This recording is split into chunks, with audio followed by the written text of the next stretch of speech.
Tim Burton's Gothic words always bring us back in time with his iconic eerie technology.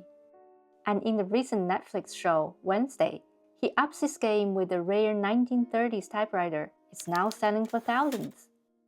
Welcome to TypewriterSociety, your home for fascinating typewriter stories and analog lifestyle. Today, we're diving into Juwel Model 3, the exact one Wednesday Addams uses, and why it's certainly the most wanted model in the world.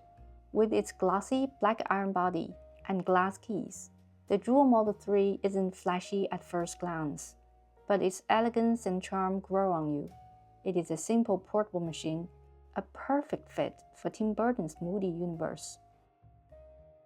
Built between 1938 and 1943 in Germany, it has a QWERTY keyboard instead of the English QWERTY keyboard, meaning the Y and Z are swapped. And like many early typewriters, it does not have the key for number 1. You use the lower L instead. They look the same on paper. I have another video about the invention of the QWERTY keyboard if you're interested. Juwel was a small manufacturer, produced only a few thousand typewriters a year before discontinuing in 1955. For decades, the Model 3 was a niche collector's item until Wednesday put it on screen. Now it's one of the most sought-after models, even at an extremely high price of more than 1,000 euros. Most of the listings are reserved or sold out. Would you ever get a typewriter and draft your next story on it?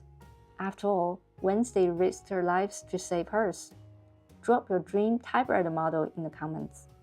If you enjoyed this, hit like, subscribe, and ring the bell for more typewriter stories. Thank you for watching to the end, and I'll see you next time.